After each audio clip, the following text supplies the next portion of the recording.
Selamat siang, Assalamualaikum warahmatullahi wabarakatuh. Kita lanjutkan perkuliahan kita, mata kuliah teknik pengolahan sampah dengan materi pirolisis dan gasifikasi. Sesuai perencanaan awal ya, ada gasifikasi dan pirolisis di pertemuan ke-14. Capaian pembelajaran mata kuliah adalah mahasiswa mampu menjelaskan pirolisis dan gasifikasi. Itu sebetulnya pirolisis. Pirolisis merupakan proses destruksi tanpa kehadiran oksigen sama sekali. Proses ini merupakan proses degradasi yang memutus rantai panjang polimer kompleks menjadi polimer yang lebih pendek, misalnya saja minyak ya, ataupun menjadi sebuah molekul seperti misalnya gas.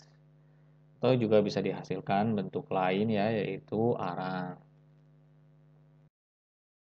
Contoh produk hasil pirolisis adalah syngas, CO, CO2, CH4, dan H2. Minyak cair, misalnya C6H8O, nafta, ataupun crude oil. Jika nafta dan crude oil ini biasanya dari plastik ya. Dan minyak cair yang dihasilkan ini tergantung jenis yang dibakar itu apa, yang dipirolisis itu apa. Kemudian arang, itu merupakan karbon ya, C, karbon murni, namun biasanya ada tambahan material-material lainnya, tergantung komposisi limbah asalnya. Contoh proses pirolisis yang terjadi pada limbah ban, ini limbah plastik, dan ini limbah sludge oil ya, minyak. Nah, di pirolisis ya, kurang lebih seperti ini instalasinya. Ini kalau di industri, nah didapatkan seperti ini. Jadi ada ini minyak, fuel oil, kemudian ada carbon black, arang ya, steel wire, dan flammable gas. Nah, sangat beragam yang dihasilkan. Kita telisik lagi ya. Dari segi kualitas, sebetulnya kualitasnya sudah cukup baik ya. Jadi nilai kalor dari minyak hasil pirolisis itu bervariasi dan nilainya sebetulnya cukup baik. Jadi dari sekitar 5.000 sampai 10.000. Ini 5.000 untuk sampah kota ya, karena kan mungkin sampah kota beragam ya isinya. Kemudian plastik. Dan ada juga limbah ban ini sekitar 10.000. Namun biasanya jika minyak hasil pirolisis ini bersifat pekat ya, viskos, dan memiliki keasaman yang tinggi karena adanya asam organik di dalam minyak. Jika arang ataupun gas yang dihasilkan sebetulnya ya kualitasnya sudah cukup baik juga, memiliki nilai kalor yang cukup tinggi juga sebetulnya. Pirolisis itu apa? Sampahnya dalam keadaan kering dengan kadar air kurang dari 20-25%. Bahkan biasanya di instalasinya ditambah pengeringan terlebih dahulu dan berukuran ataupun apa ya jenisnya sebaiknya homogen ya. Jadi ketika ukurannya relatif homogen dan jenisnya homogen itu akan lebih baik sebetulnya. Kemudian bekerja pada suhu 350 sampai 800 derajat Celcius. Dan suhu dan laju pemanasan akan mempengaruhi komposisi produk yang dihasilkan.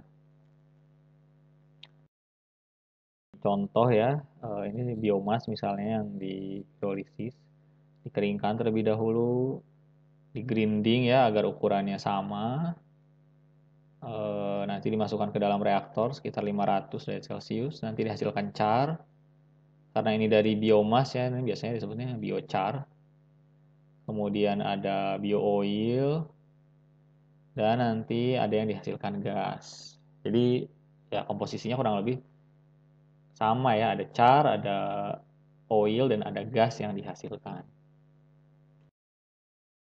Sedangkan apa itu gasifikasi? Gasifikasi merupakan proses yang bersifat self-sustaining, jadi menggunakan udara atau oksigen yang terbatas untuk pembakaran sebagian biomasa. Jadi ya ada oksigennya, tapi sifatnya sedikit ya, jumlahnya sedikit.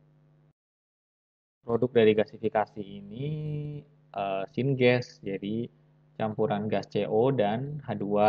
Ada juga CO2-nya ya, biasanya. Nah, suhu yang digunakan ini lebih tinggi dari pirolisis. Makanya biasanya dalam suatu instalasi ada yang tergabung gitu. Jadi setelah prosesnya di pirolisis, selanjutnya itu digasifikasi. Jadi ada reaktor lagi dengan suhu yang lebih tinggi. Nah, ini contohnya ya. Jadi gasifikasi juga bisa banyak yang apa namanya inputnya, bisa biomass, bisa coal, batu bara, bisa petroleum coke atau residu, bisa juga limbah sebagai feedstocknya. Jadi nanti dialirkan gas dengan jumlah yang sedikit. Nanti ada partikulat sebetulnya sisa. Nanti juga bisa dihasilkan gas H2S ya, yang mana nanti akan dikonversi menjadi asam sulfat. Ini juga punya nilai jual sebetulnya. Nah, ini ada gas H2-nya yang diinginkan, itu bisa jadi fuel cell ya, untuk ya energi terbarukan saat ini, H2. Kemudian ini juga untuk steamnya juga ya, ini steamnya nanti digunakan untuk memanaskan di sini. Nanti hasilnya air yang digunakan itu juga kembali lagi gitu ya, uapnya balik lagi ke sini untuk menghasilkan listrik, electric power di sini. Jadi ya gasifikasi juga ujung-ujungnya sebetulnya untuk menghasilkan clean energy. Itu saja mungkin dari saya, eh, tidak banyak. Silahkan diidentifikasi kelebihan dan kekurangan dari masing-masing proses dan tuliskan di kolom komentar. Assalamualaikum warahmatullahi wabarakatuh.